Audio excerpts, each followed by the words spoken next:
Hello everyone. आज हम discuss करेंगे हाइपरटेंशन के बारे में। हाइपरटेंशन क्या होता है,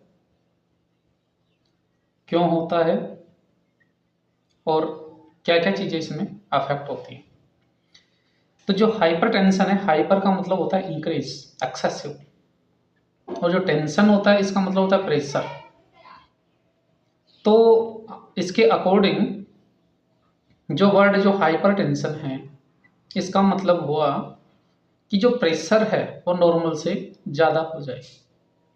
यहाँ जो हम प्रेशर की बात कर रहे हैं वो बात कर रहे हैं ब्लड प्रेशर की। अब ब्लड प्रेशर को समझने की बात करेंगे तो ब्लड प्रेशर क्या होता है कि जब हार्ट कॉन्ट्रैक्शन करता है और उसमें से स्ट्रोक वॉल्यूम जो जनरेट होता है, उस स्ट्रोक वॉल्यूम के द्वारा जो ब्लड वेसल्स, स्पेशली जो आर्टरीज होती हैं, उनकी वाल पे जो प्रेशर लगाया जाता है ब्लड के द्वारा, वो कहलाता है ब्लड प्रेशर। अब ये ब्लड प्रेशर अफेक्ट कैसे करता है? जैसा कि हम सोचें कि जो स्ट्रोक वॉल्यूम था, हार्ट ने, लेफ्ट वेंट्रिकल ने कॉन्ट्रैक्शन किया, स्ट्रोक वॉल्यूम जनरेट हुआ, कार्डियक आउटपुट के रूप में वो हमें देखने को मिला। जो देखने को मिला उसमें हमने देखा कि अगर जो स्ट्रोक वॉल्यूम है वो 70 ml जाता है, तब क्या होगा कि जो आर्टरीज पे लगने वाला जो प्रेशर है वो 120/80 mm/Hg में हमें देखने को मिलता है। इसका मतलब हम समझते हैं कि अगर स्ट्रोक वॉल्यूम नॉर्मल गया है तो आर्टरीज पे प्रेशर नॉर्मल लगेगा, और ये जो नॉर्मल प्रेशर लगा है, इस नॉर्मल प्रेशर की जो वैल्यू होती है ये ब्लड प्रेशर होता है ना। और ये जो ब्लड प्रेशर है ये नॉर्मल वैल्यू होती है 120/80 mm/Hg। ठीक है, अब बात करते हैं कि ब्लड प्रेशर 3 टाइप का होता है। 3 टाइप का कौन कौन सा होता है? पहला होता है नॉर्मोटेंसिव। नॉर्मो का मतलब नॉर्मल, और टेंसिव का मतलब होता है ब्लड प्रेशर। अगर किसी पर्सन का ब्लड प्रेशर नॉर्मल है, हम इसको बोल रहे हैं नॉर्मोटेंसिव ब्लड प्रेशर। नॉर्मोटेंसिव जो ब्लड प्रेशर होता है उसको हम इन्वॉल्व करते हैं लेस देन 115/75 mm/Hg। अगर 115 जो है वो सिस्टोलिक ब्लड प्रेशर रहे, और जो 75 है वो डायस्टोलिक ब्लड प्रेशर रहे mm/Hg में। अब एक वर्ड ये सिस्टोलिक और डायस्टोलिक भी आ रहे हैं, इनका मतलब क्या समझे हम लोग? इसको हम इस प्रकार से देखते हैं कि हार्ट ने कॉन्ट्रैक्शन किया। हार्ट ने क्या किया? कॉन्ट्रैक्शन किया, और कॉन्ट्रैक्शन के बाद में जो इजेकुलेटेड ब्लड था वो प्रेशर के साथ में जाएगा। और सिस्टोल वर्ड का मतलब होता है कॉन्ट्रैक्शन करना। तो हार्ट ने कॉन्ट्रैक्शन किया, सिस्टोल हुआ, इसके द्वारा इजेकुलेट हुआ ब्लड का, और ये जो इजेकुलेशन था ब्लड का, ये स्ट्रोक वॉल्यूम था। और जब ब्लड वेसल्स में या आर्टरीज में जब जाएगा तो उस दौरान, कॉन्ट्रैक्शन के दौरान जो प्रेशर आर्टरीज पे लगेगा, ये है सिस्टोलिक ब्लड प्रेशर। अब डायस्टोलिक क्या होता है? सिस्टोल होने के बाद में हार्ट डायस्टोल होता है। तो डायस्टोल मतलब रिलैक्स होता है हार्ट, तो रिलैक्सेशन के दौरान पीछे का जो प्रेशर था वो डिक्रीज हो गया ब्लड वेसल्स में। तो क्या हो गया कि डिक्रीज कंडीशन, रिलैक्सेशन के दौरान ब्लड वेसल्स पे जो प्रेशर रहता है उस ब्लड प्रेशर को हम क्या बोलते हैं? डायस्टोलिक ब्लड प्रेशर बोलते हैं, राइट। अब हम बात करते हैं कि इंपॉर्टेंस क्या है इनका। इंपॉर्टेंस होता है कि पेरिफेरल जो परफ्यूजन होता है इसको क्या करना है? मेंटेन करना है। दूसरा, प्रिवेंट करना है हार्ट के ऊपर लोड को और ब्लड वेसल्स के ऊपर लोड को। जो एक्स्ट्रा एफर्ट है उस एक्स्ट्रा एफर्ट को क्या करना है? प्रिवेंट करना है। ये तो हम बात कर रहे थे टेंशन की, है ना, प्रेशर की, नॉर्मोटेंसिव। अब हम डेफिनेशन देखते हैं हाइपरटेंशन। जो हाइपरटेंशन है, इस हाइपरटेंशन को हम इस प्रकार से डिफाइन कर सकते हैं कि एक chronic medical condition caused by permanent persistent raise in blood pressure above 140/90 mm of Hg। इसका मतलब क्या समझें कि एक प्रकार की chronic condition, chronic medical condition जो परमानेंट और परसिस्टेंट ब्लड प्रेशर को बढ़ाती जाती है, इंक्रीज करती जाती है। और नॉर्म कितना हो सकता है blood pressure? More than 140/90 mm of Hg। ये क्या कहलाता है? Blood pressure. अब ब्लड प्रेशर को हम साइलेंट किलर के तौर पर देखते हैं। ब्लड प्रेशर को हम जो है इसको हम क्या देखते हैं? हाइपरटेंशन को क्लासिकल हाइपरटेंशन देखते हैं। इसका जो मोस्ट इंपॉर्टेंट जो कॉज है, बात करें कि आज सबसे ज्यादा जो डिजीज कंडीशन की और डेथ कंडीशन के जो कारण हैं वो कार्डियोवास्कुलर डिजीज है।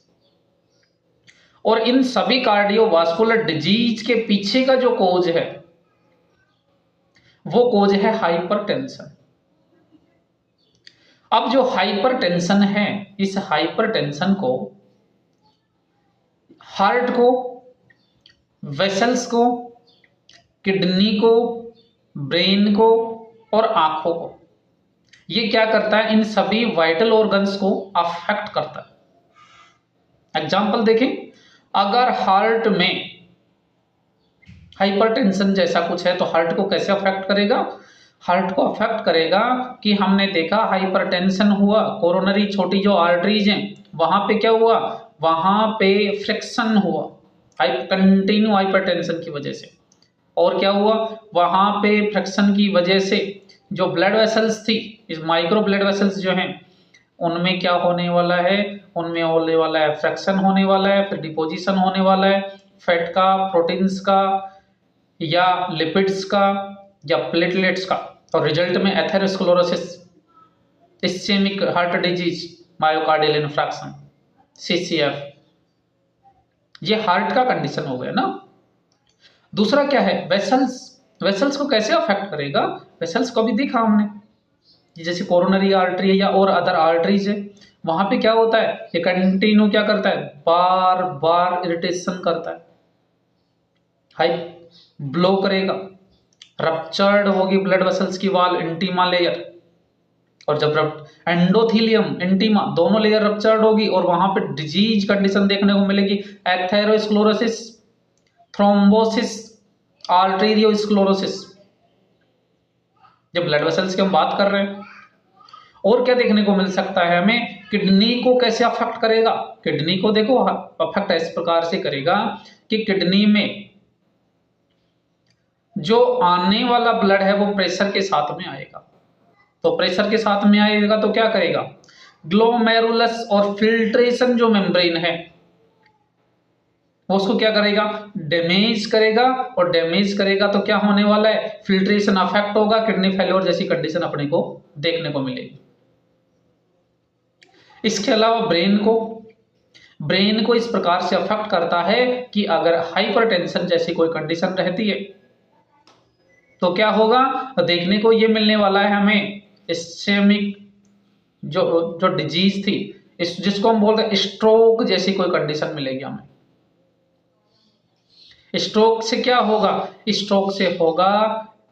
स्ट्रोक से हमें देखने को मिलेगा कि पेशेंट की जो माइक्रोवास्कुलर स्ट्रक्चर है ब्रेन में, वो माइक्रोवास्कुलर स्ट्रक्चर क्या होने वाली है? डैमेज होने वाली है। और डैमेज होने की वजह से ब्रेन में हेमरेज देखने को मिलेगा। हेमरेज का रिजल्ट पैरालिसिस, इंक्रीज होने वाला आईसीपी।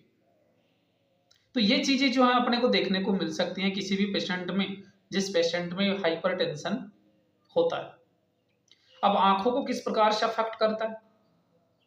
आंखों को ये इस प्रकार से अफेक्ट कर सकता है कि किसी भी पेशेंट में, है ना, अगर हाइपरटेंशन जैसा हो सकता है या हाइपरटेंशन रहता है तो उस पेशेंट में रेटिनल जो डी अटैचमेंट होता है उसकी कंडीशन देखने को मिलती है, राइट। अब कुछ क्लिनिकल जो सिनेरियो हैं इसको हम समझने की कोशिश करें कि कोई भी पेशेंट है और उसको क्या हो गया, हाइपरटेंशन जैसा कुछ हो रहा है, तो उस क्लिनिकल सिनेरियो में हमें क्या देखने को मिलेगा। कि देखो भाई, क्लिनिकल सिनेरियो की हम बात करेंगे ना, तो ऑप्टिमम जो नॉर्मल ब्लड प्रेशर हमारे सामने था वो क्या था, 115/75 mm ऑफ Hg। ये नॉर्मोटेंसिव कंडीशन की हम बात कर रहे हैं। तो क्लिनिकल जो इसका क्लासिफिकेशन हम करते हैं ना, ये 3 फेज में हम देखते हैं इसको। हम 3 फेज में कैसे देखेंगे, प्री हाइपरटेंशन देखेंगे, स्टेज फर्स्ट देखेंगे और स्टेज सेकंड देखेंगे। प्री हाइपरटेंशन का मतलब हो गया कि हाइपरटेंशन से पहले की जो स्टेज है उसको हम बोलते हैं प्री हाइपरटेंशन। और प्री हाइपरटेंशन में हमें क्या देखने को मिलता है कि ब्लड प्रेशर का जो लेवल होता है 120 to 139 सिस्टोलिक ब्लड प्रेशर होगा और 90 to 99 डायस्टोलिक ब्लड प्रेशर होने वाला है। तो कहने का मतलब 140 से कम रहने वाला है और 90 से कम रहने वाला है, उधर सिस्टोलिक इधर डायस्टोलिक। ये प्री हाइपरटेंशन की कंडीशन होती है।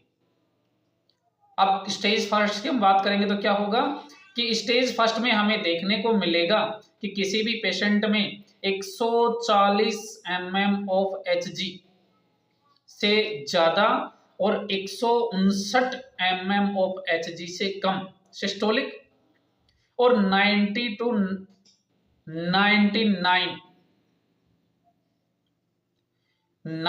99 डायस्टोलिक ब्लड प्रेशर देखने को मिलता है। हम बोलेंगे स्टेज फर्स्ट ब्लड हाइपरटेंशन हो गया है।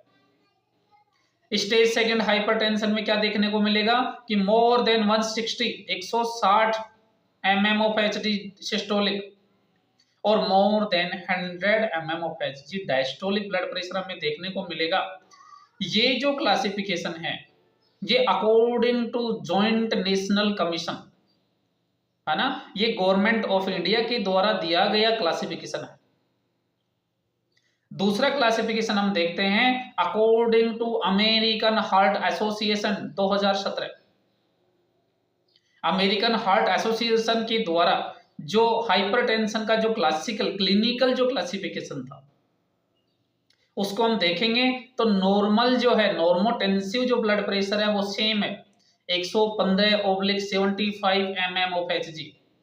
किसी भी पर्सन में 115 और 75 mm ऑफ Hg रहता है ब्लड प्रेशर, जिसको हम नॉर्मोटेंसिव बोल रहे हैं।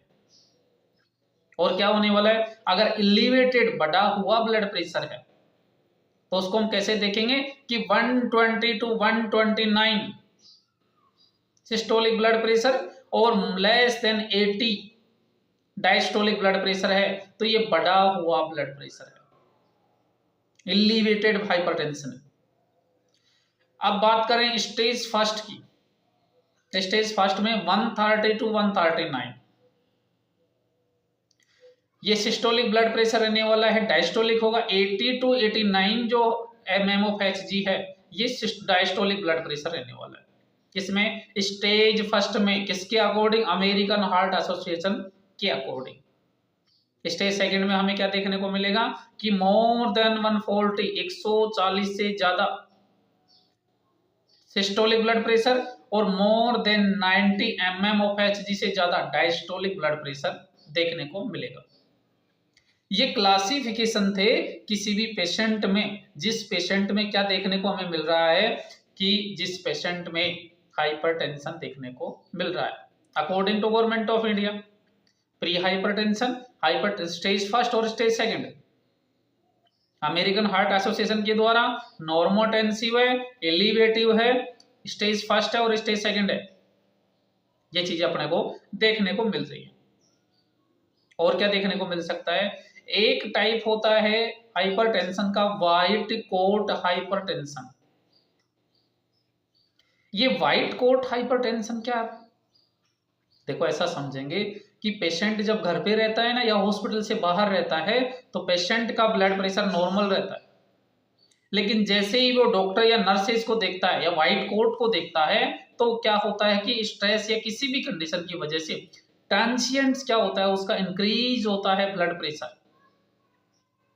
है ना। और ये जो इंक्रीज है ये केवल ओनली और ओनली हेल्थ केयर प्रोवाइडर की प्रेजेंस में ही होने वाला है। जब वो बीपी को मेजर करता है तब ही अपने को इंक्रीज देखने को मिलेगा, अदरवाइज डिक्रीज देखने को मिलेगा। ठीक है, तो इस कंडीशन को हम क्या बोल रहे हैं, व्हाइट कोट हाइपरटेंशन। एक कंडीशन आती है आइसोलेटेड सिस्टोलिक हाइपरटेंशन। आइसोलेटेड का मतलब क्या होता है, अलग होना, और सिस्टोलिक का मतलब, सिस्टोलिक हाइपरटेंशन का मतलब बढ़ा हुआ बीपी। तो क्या होगा कि जब एक केवल क्या देखने को मिले, इंक्रीज हो सिस्टोलिक ब्लड प्रेशर, लेकिन डायस्टोलिक ब्लड प्रेशर नॉर्मल होना चाहिए। और ये चीज कब देखने को मिलती है, जब किसी पेशेंट में एनीमिया होता है,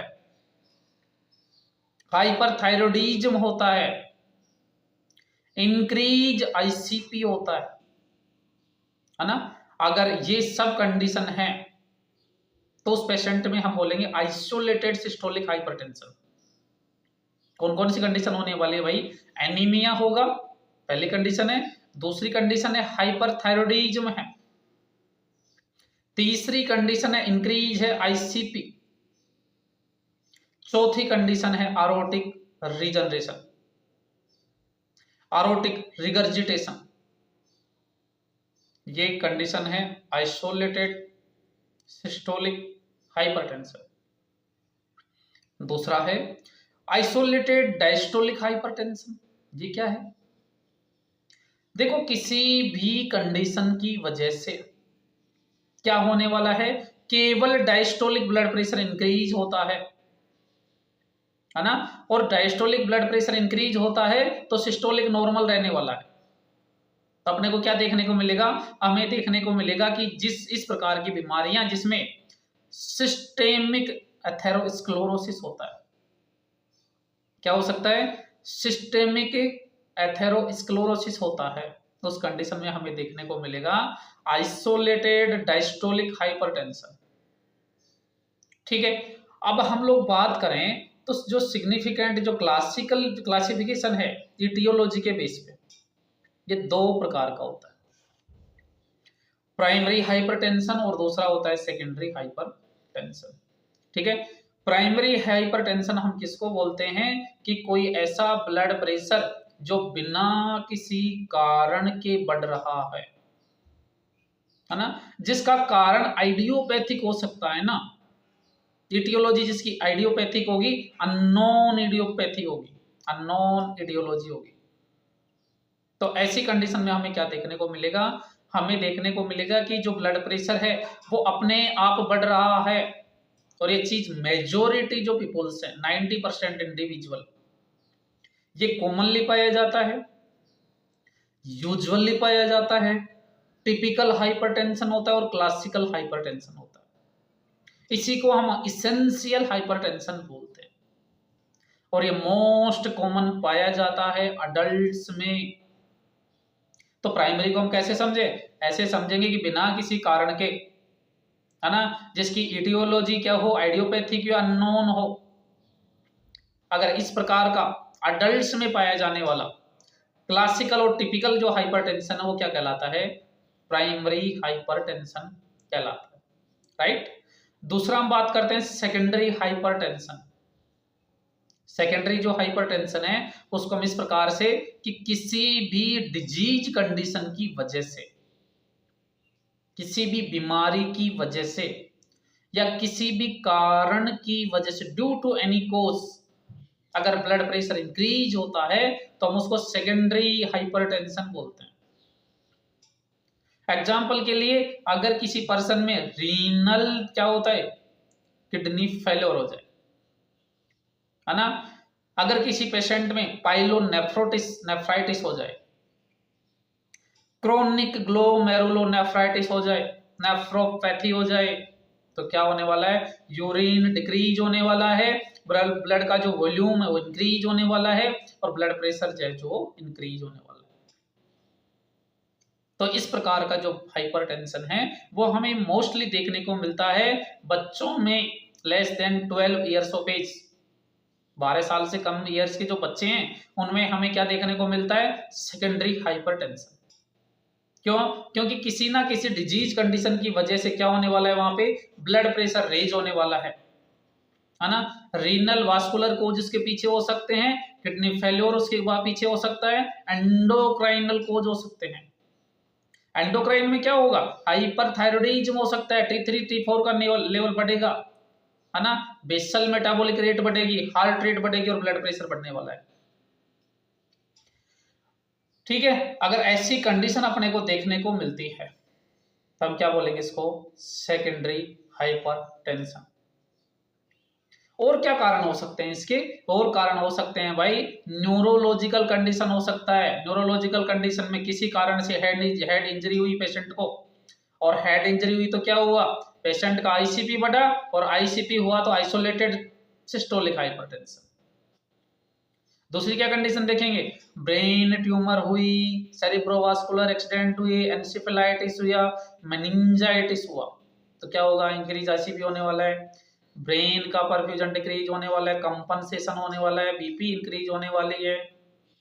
ऐसा हमें देखने को मिलने वाला है किसी पेशेंट में जिसमें न्यूरोलॉजिकल कंडीशन है।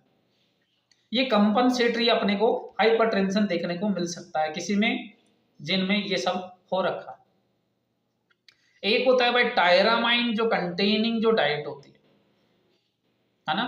टायरामाइन में क्या क्या चीजें हो सकती हैं, पुराना चीज हो सकता है, चिकन हो सकती है, ईस्ट हो सकता है, बियर हो सकती है और वाइन हो सकती है। उससे क्या होने वाला है, उससे होने वाला है कि स्टिमुलेशन होगा, सीएनएस स्टिमुलेट करेगा, सिंपैथेटिक स्टिमुलेशन होगा और ब्लड प्रेशर इंक्रीज होने वाला है, और रिजल्ट में हमें हाइपरटेंशन मिलने वाला है ना। ये टायरामाइन जो कंटेनिंग जो फूड होती हैं, जो डाइट होती हैं, उससे अपने को ये चीजें देखने को मिल सकती हैं। और क्या होगा, और हो सकता है भाई मेडिकेशन, कुछ बीमारियां हैं, कुछ दवाइयां हैं। कौन कौन सी दवाई हैं जिनके कारण हाइपरटेंशन हो सकता है, पहला स्टेरॉइड्स, अगर कोई बीटामेथासोन कंटिन्यू ले रहा है ना, अगर कोई प्रेडनिसोलोन कंटिन्यू ले रहा है, कोई डेक्सामेथासोन कंटिन्यू ले रहा है, तो उसके रिजल्ट में हमें क्या मिलने वाला है, हमें रिजल्ट में मिलने वाला है क्या, हाइपरटेंशन। ओसीपी ले रहा है, ओरल कॉन्ट्रासेप्टिव पिल्स ले रहा है ना, प्लानिंग के तहत ले रहा है वो सब, और ऐसा ले रहा है ना, तो ऐसा ले रहा है तो क्या होने वाला है, इंक्रीज होने वाला है ब्लड प्रेशर, हाइड्रोकोर्टिसोल ले रहा है, मेट्रोल ले रहा है, कोकेन ले रहा है, भाई को नेक्स्ट लेवल पे जाना है ना। तो नेक्स्ट लेवल पे जाना है तो इसका मतलब क्या समझे, कोकेन ले रहा है वो, एसिटोमिनोफेन लेना है, अरे ब्रेन को एक्टिव करना है उसको भाई, तो क्या देखने को मिलेगा, हाइपरटेंशन। एम्फेटामाइंस ले रहा है, एसिटोमिनोफेन, एम्फेटामाइंस, ये सब ले रहा है कोई भी पेशेंट, तो उस पेशेंट को हमें देखने को मिलेगा हाइपरटेंशन। अब ये होता है मेटाबॉलिक सिंड्रोम, जिसको बोलते हैं सिंड्रोम एक्स। इसमें क्या होगा, इसमें होने वाला है सेंट्रीपिटल ओबेसिटी, तोंद निकलने वाली है, insulin resistance, low density lipoprotein increase होने वाली है, और एचडीएल जो है हाई डेंसिटी जो लिपोप्रोटीन वो डिक्रीज होने वाली है किसी पेशेंट में। इससे क्या होने वाला है, इससे होने वाला है ये ऑब्स्ट्रक्टिव होगा स्लीप एपनिया में, इसको बोलते हैं हम सिंड्रोम जेड। वहां पे अगर जो ओबेसिटी हो रही थी उसको हम सिंड्रोम एक्स बोल रहे थे।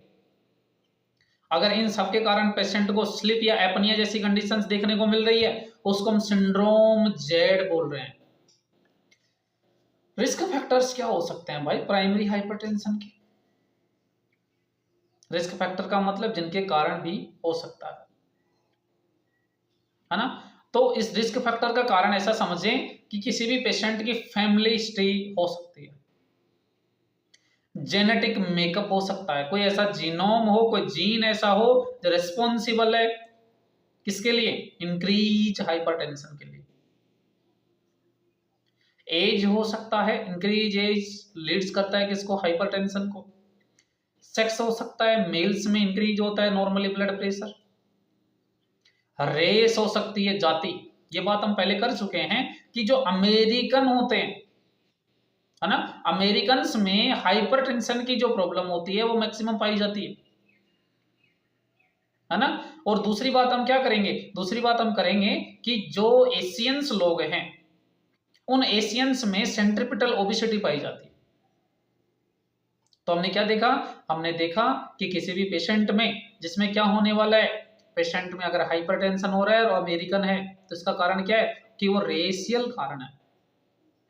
ठीक है, कुछ डाइट ऐसी हो सकती है भाई, जैसे high sodium diet, high fat diet, high calorie diet, high sugar. तो इससे क्या होने वाला है, इससे होने वाला है वेट गेन, और वेट गेन होने से सिस्टेमेटिक एथेरोस्क्लेरोसिस और हाइपरटेंशन।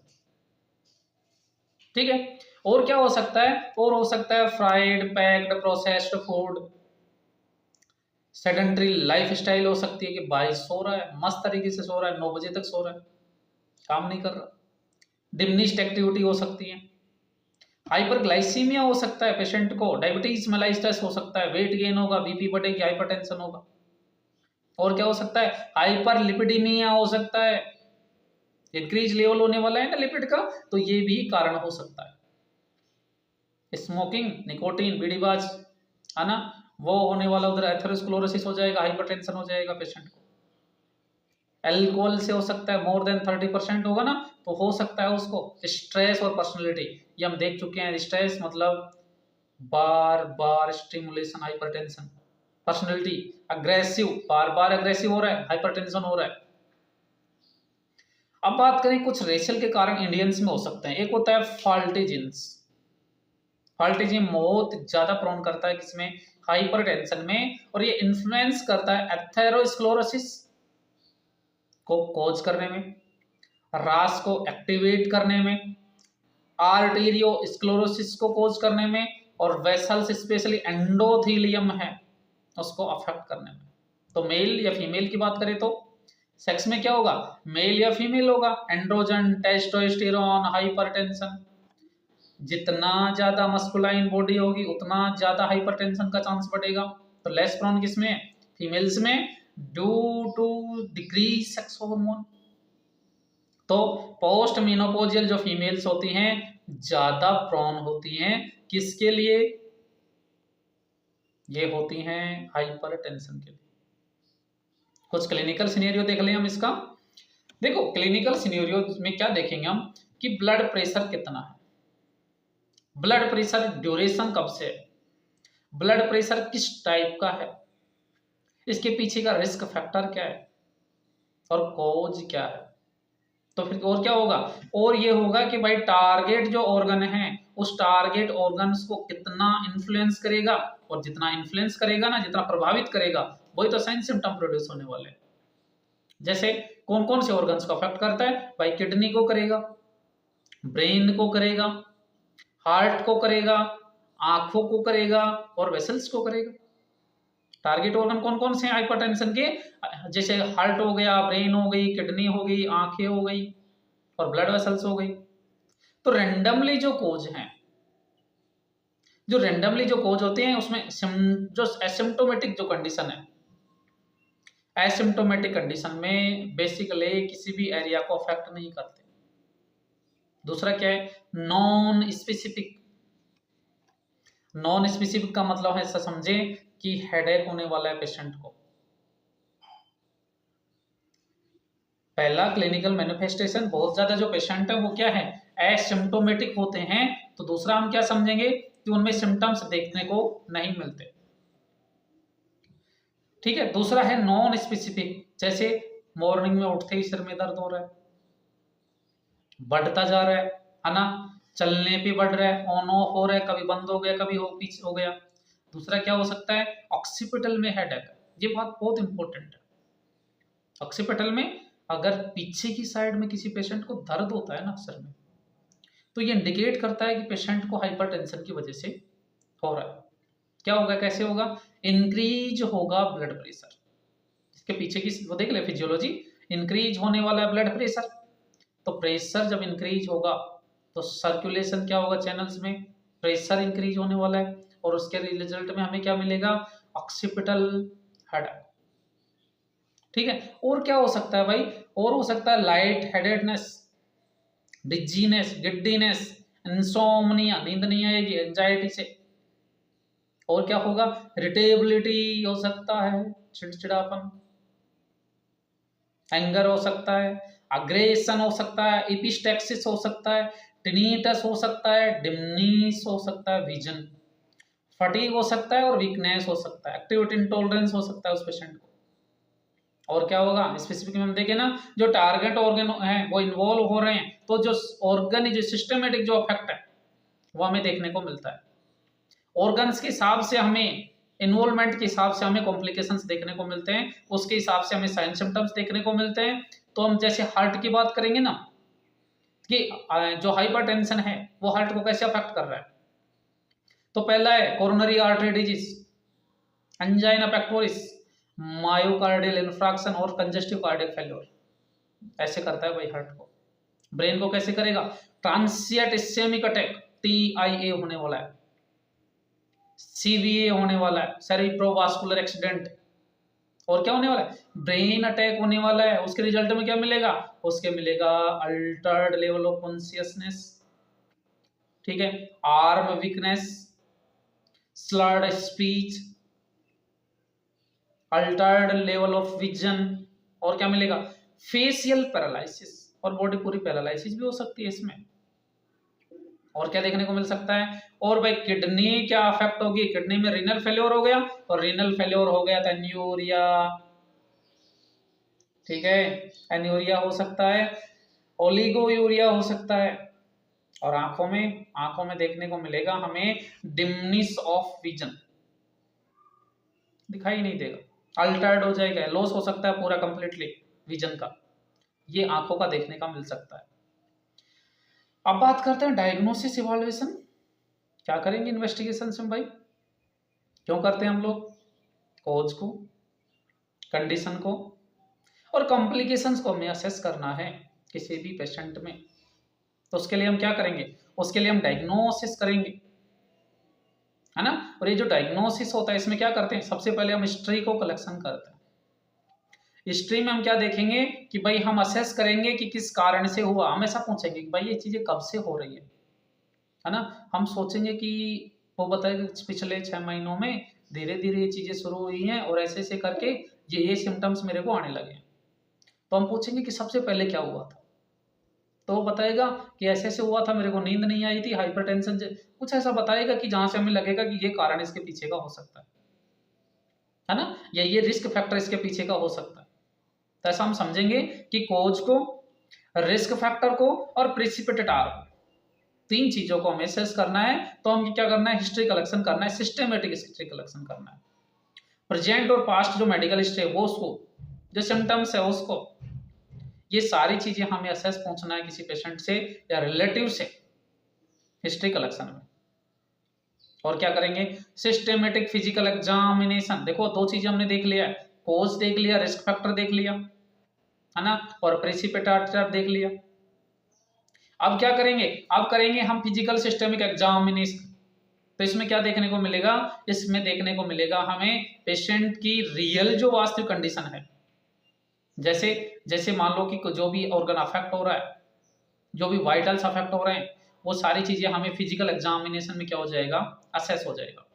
तो कोज और कंडीशन तो हमें देखने को मिल गया, कॉम्प्लिकेशन भी हमें देखने को मिल जाता है फिजिकल एग्जामिनेशन में। जब हम डाटा असेस करते हैं हम देखते हैं कि इसके रिजल्ट में पेशेंट को ये हो गया, ठीक है। तो डायग्नोसिस में हमें क्या क्या देखने को मिला, कोज देखने को मिल गया, कंडीशन देखने को मिल गई और कॉम्प्लिकेशंस देखने को मिल गया। ये चीजें अपने को देखने को मिलने वाली हैं किसी भी पेशेंट में जिसमें हम क्या असेस कर रहे हैं, हाइपरटेंशन का कोज। तो बात करें हम लोग बीपी के बारे में, बोथ आर्म से हम लोग असेस करेंगे, सुपाइन और सिटिंग पोजीशन में असेस करेंगे, परमानेंट, परसिस्टेंट, 24 का असेस करेंगे, ठीक है। कोज, रिस्क फैक्टर को असेस करेंगे। टारगेट जो ऑर्गन है उस टारगेट ऑर्गन को असेस करेंगे, ठीक है, कि कौन सा टारगेट ऑर्गन है, क्या साइन सिम्टम्स के प्रोड्यूस हो रहे हैं, राइट। अब ईसीजी में हमें क्या देखेंगे, ईसीजी में हमें चेंजेस देखना है, सिटी एंजियोग्राफी देखना है, हमें इकोकार्डियोग्राफी देखना है, एक्सरे करना है वेंट्रिकुलर हाइपरट्रोफी को असेस करने के लिए, आंखों को देखना है, रेटिनल डीअटैचमेंट तो नहीं हुआ है, फंडस का जो एग्जामिनेशन वो देखना है, जो आंखों की माइक्रो जो सर्कुलेशन है वो तो अफेक्ट नहीं हुई है। और किडनी के लिए क्या देखेंगे, आरएफटी देख लो, renal function test, CNS brain के लिए एनसीसीटी कर लो, एंजियोग्राफी कर लो, सीबीसी तुम कर सकते हो, यूरिन रूटीन माइक्रोस्कोपी एग्जामिनेशन कर सकते हैं जिसमें हम देखेंगे एल्बुमिन यूरिया तो नहीं आ रहा है ना। देखो क्या हुआ था किडनी में, ग्लोमेरुलस अफेक्ट हुआ था, है ना, फिल्ट्रेशन मेम्ब्रेन अफेक्ट हुई थी, तो क्या होगा उससे, होगा उससे छेद चौड़े हो जाएंगे और उससे क्या होगा, एल्बुमिन बाहर आएगा यूरिन के साथ में और हमें देखने को मिलेगा क्या, एल्बुमिन यूरिया। और क्या करें, एलएफटी करें, आरएफटी करें, लिपिड प्रोफाइल कर लो एथेरोस्क्लेरोसिस के लिए, है ना। ये तो प्राइमरी हाइपरटेंशन की वो थे। अब सेकेंडरी के कोज क्या हो सकते हैं, क्या डायग्नोसिस हम कर सकते हैं ना। सेकेंडरी में हम करेंगे रीनल के लिए यूएससी करेंगे, आरएफटी करेंगे, ग्लोमेरुलस फिल्ट्रेशन रेट देखेंगे, एंडोक्राइन के लिए क्या कर देंगे, कॉर्टिसोल और टीएसएच का लेवल देख लेंगे, और क्या करें, और करें न्यूरो में सीटी स्कैन कर लेंगे, ये हो गया। अब भाई देखो मैनेजमेंट की बात करें, और मैनेजमेंट में मेडिकल मैनेजमेंट की बात करेंगे, तो मेडिकल मैनेजमेंट में हम क्या करेंगे, बीपी को असेस करेंगे, बीपी के कोज को, रिस्क फैक्टर को और कॉम्प्लिकेशन को। देखो बीपी कोज को क्या करना है, हमें खत्म करना है, ठीक है, रिस्क फैक्टर को भी हमें प्रिवेंट करना है या खत्म करना है, कॉम्प्लिकेशन को प्रिवेंट करना है, ये रिजल्ट जो होने वाला है ना उसको रोक दे। तो हम क्या कर सकते हैं, एंजियोटेंसिन कन्वर्टिंग एंजाइम इनहिबिटर देंगे उसको, इसको हम फर्स्ट लाइन ऑफ ड्रग्स बोल सकते हैं। क्या बोलेंगे, angiotensin converting enzyme inhibitor first line of drugs है, एप्टोप्रिल, एनाप्रिल, लिसिनोप्रिल, ठीक है। तो इसमें मॉनिटर करते हैं हम लोग पोटेशियम का लेवल और dry cough, non pitting oedema और एंजियो एडिमा, ये चीज हमें देखने को मिल सकती है, इनको हमें देखने को मिल सकती है। दूसरा है एआरबी, ये भी फर्स्ट लाइन ड्रग्स होती है, ठीक है। तीसरा है कैल्शियम चैनल ब्लॉकर्स, नेक्स्ट है डाईयूरेटिक, थियाजाइड जो डायरेटिक होती है वो हम दे सकते हैं यहाँ पे, बीटा एड्रेनर्जिक ब्लॉकर्स दे सकते हैं हम लोग, ये सेकंड लाइन ड्रग्स होती हैं। और क्या देंगे, अल्फा रिसेप्टर ब्लॉकर दे सकते हैं और वेजोडाइलेटर्स दे सकते हैं। ये तो हो गया हमारा क्या, मेडिकल मैनेजमेंट। अब क्या देखेंगे हम लोग, अब देखेंगे कि नर्सिंग मैनेजमेंट में हम क्या करें। देखो बीपी को हम असेस करेंगे, टाइप को हम असेस करेंगे, रिस्क फैक्टर को असेस करेंगे, कोज को असेस करेंगे, ड्यूरेशन को असेस करेंगे और टारगेट ऑर्गन को असेस करेंगे। क्या क्या असेस करेंगे, देखो बीपी ब्लड प्रेशर को हम चेक करेंगे, टाइप को हम असेस करेंगे कि प्राइमरी है सेकेंडरी है, स्टेज कौन सी है उसको असेस करेंगे, ठीक है। रिस्क फैक्टर को और कोज को असेस करेंगे कि किसके कारण ऐसी चीजें हो रही है, और ड्यूरेशन कितने साल से हो रहा है इस बात को हम असेस करेंगे। और क्या देखेंगे हम, और देखेंगे कि कौन सा ऑर्गन प्रभावित हो रहा है ना, ब्लड प्रेशर के कारण हार्ट हो रहा है, किडनी हो रहा है, लंग्स हो रहा है, या बात करें ब्रेन हो रहा है या आंखें हो रही हैं, कौन सा ऑर्गन इसमें अफेक्ट हो रहा है। वाइटल साइन लेंगे, हम असेस करेंगे, कंटिन्यू मॉनिटर करेंगे पेशेंट को, उसके डाटा को हमें कि क्या प्रोग्नोसिस है, और मेडिसिन देंगे पेशेंट को, हेल्थ एजुकेशन देंगे कि डाइट में भाई डैश डाइट देना है, डाइटरी अप्रोच जो है, ठीक है। तो जो डाइटरी है अप्रोच है उसमें हम क्या देंगे, डैश डाइट देंगे। डैश डाइट में क्या क्या हो सकता है, उसमें हो सकता है कि ऐसी चीजें जो हाइपरटेंशन कोज करती है उनको क्या करना है, डिक्रीज करना है, सोडियम नहीं लेना है या कम लेना है, फैटी डाइट नहीं लेनी है, लिपिड्स नहीं लेना है, कोलेस्ट्रॉल वाले सब्सटेंस लेने नहीं खाने, बाहर वाले सैंडविच नहीं खाने हैं, बर्गर नहीं खाने हैं, कोफ्ता नहीं खाने हैं ना, समोसे नहीं खाना, कचौरी नहीं खाना, हाईली जो फ्राइड सब्सटेंस हैं डाइट में, उन चीज़ों को हम क्या करेंगे, उसको अवॉइड करेंगे। क्या खा सकते हैं, हाई फाइबर डाइट खा सकते हैं, फ्रूट्स खा सकते हैं, सलाद खा सकते हैं, ग्रीन लीफी वेजिटेबल्स खा सकते हैं, है ना, ये हम खा सकते हैं। और एक्सरसाइज के लिए बोलेंगे, लाइफ स्टाइल को चेंज करने के लिए बोलेंगे कि भाई योगा किया कर, थोड़ा सा ध्यान भी लगाया कर, उधर नहीं ध्यान, है ना, मेडिटेशन किया कर, स्ट्रेस को मैनेजमेंट करने के लिए हैबिट मॉडिफाई करेंगे। अगर भाई बीड़ीबाज है, सिगरेट बाज है, ऐसा है तो भाई को हम क्या करेंगे, मॉनिटर करेंगे। सेल्फ मॉनिटरिंग के लिए क्या करेंगे, उसको बोलेंगे वेट को, है ना, अपने बीएमआई को, ठीक है, बॉडी मास इंडेक्स जो है उसको मेंटेन कर, बीपी अनयूजुअल चीज़ें मत कर, फॉलोअप के लिए आते रहना, मिलते रहना हमें, ठीक है। डेस्ट डाइट में हम क्या क्या चीज़ें लेंगे, देखो लेस देन 2 ग्राम पर डे के हिसाब से तो नमक खाना है, ये बात तो पहले याद रखनी है। सोडियम डाइट में जो है वो 2 ग्राम पर डे से क्या करना है, कम करना है। टेबल साल्ट, ऊपर से जो नमक डालते हैं सब्जी में जिसमें वगैरह में, तो टेबल जो साल्ट है उसका यूज नहीं करना है। और क्या करें, और करें पोटेशियम से रिलेटेड इश्यू को क्या करना है, देखना है। लिमिट कैलोरी करनी है, सिंपल शुगर को क्या करना है, अवॉइड करना है। वेजिटेबल्स हम खा सकते हैं, फाइबर्स हम खा सकते हैं, फैट पूफा मूफा, मूफा का मतलब देसी घी खा सकते हो, गाय का घी खा सकते हो, ठीक है। लेकिन पूफा जो प्योरीफाइड जो वो है फैटिक एसिड है उसको नहीं खा सकते।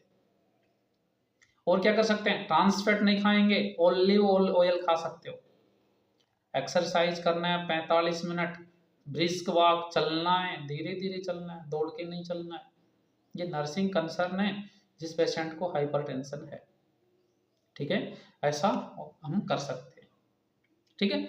ये जो सिस्टमेटिक जो था, अब ये था हमारा हाइपरटेंशन, उसमें क्या हुआ, कैसे हुआ, कितने अफेक्ट हुई चीजें, ठीक है। थैंक यू एवरीवन, जुड़े रहें, कंटिन्यू देखते रहें।